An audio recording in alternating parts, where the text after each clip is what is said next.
Imagine being at work in a silent room, dim lights, screens glowing, and suddenly the most advanced system in your country says nuclear war has begun. Not an exercise, not a drill, a real attack. You have minutes. Millions of lives depend on you, and the machine insists there is no doubt. But what if the machine is wrong? What if the end of the world could begin because of a reflection of sunlight on clouds?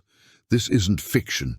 It happened in 1983, at the height of one of the most tense periods of the Cold War, and the name of the man sitting in that chair was Stanislav Petrov. Before we understand what could have happened if he had made a different decision, we need to understand the world he was living in, a world where humanity already had the power to destroy itself many times over. At that time, the United States and the Soviet Union maintained enormous nuclear arsenals. Each side possessed tens of thousands of nuclear warheads. These were not just isolated bombs, but entire attack systems, intercontinental missiles buried in silos, submarines hidden in the oceans, and strategic bombers ready to take off. The logic that kept the peace was paradoxical. Fear. It was called nuclear deterrence. If one side attacked, the other would respond so devastatingly that both would be destroyed. In September 1983, relations were especially tense. There was mutual distrust, military exercises, harsh rhetoric, and constant fear of a surprise attack. In this environment, the Soviet Union relied on a new early warning satellite system capable of detecting the heat of missile launches. It was cutting-edge technology, eyes in space. Then came the alert. The system indicated that missiles had been launched from the United States. Petrov, the officer on duty, was responsible for evaluating and reporting the warning. Protocol favored treating the alert as real. If he confirmed it, the information would rapidly move up the chain of command. Within minutes, military and political leaders would have to decide whether to retaliate before the supposed missiles hit Soviet territory. But Petrov hesitated. Something didn't make sense. The number of launches seemed too small for a full first strike. The data didn't fit perfectly. He decided to classify it as a false alarm. And he was right. It was a system error caused by sunlight reflections, but at that moment, no one knew that for sure. He trusted human judgment over the machine, and he stopped the gears before they began to turn. Now imagine the other path. Imagine he had said, "Attack confirmed." The alert would have gone to high command.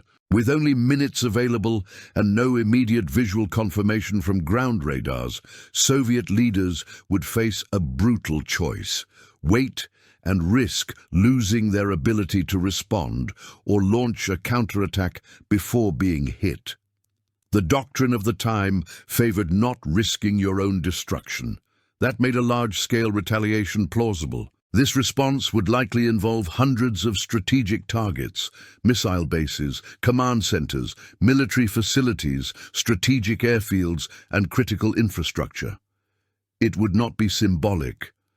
The logic was to ensure the opponent also lost the ability to continue the conflict. Submarines would launch missiles from the sea, land-based silos would fire almost simultaneously, and bombers could be activated. The United States, detecting Soviet launches, would enter the same cycle. Their own warning systems would indicate incoming attacks, and the response would follow the same survival logic. In a short time, thousands of warheads could be on their way to targets on both sides.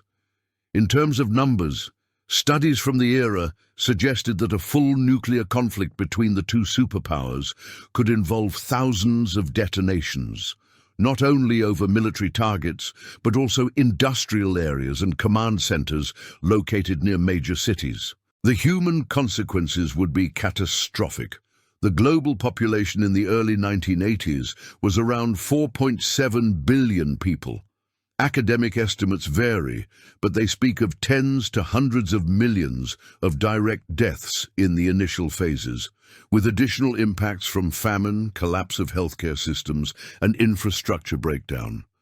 There is also the hypothesis of nuclear winter. Smoke from large-scale fires could reach the upper atmosphere, reducing sunlight and altering the global climate for months or years. This would affect crops worldwide, impacting countries that were not even part of the conflict.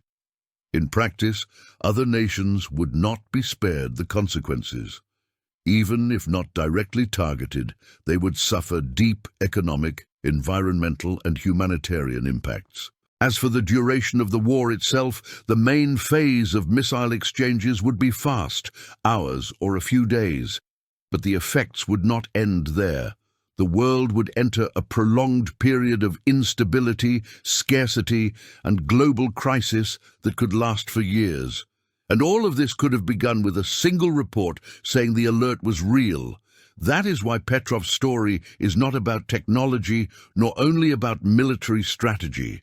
It is about a moment when the fate of millions hung between following protocol or trusting personal judgment. The machine signaled war. A human being chose to doubt. And on that silent night, doubt was what kept the world turning.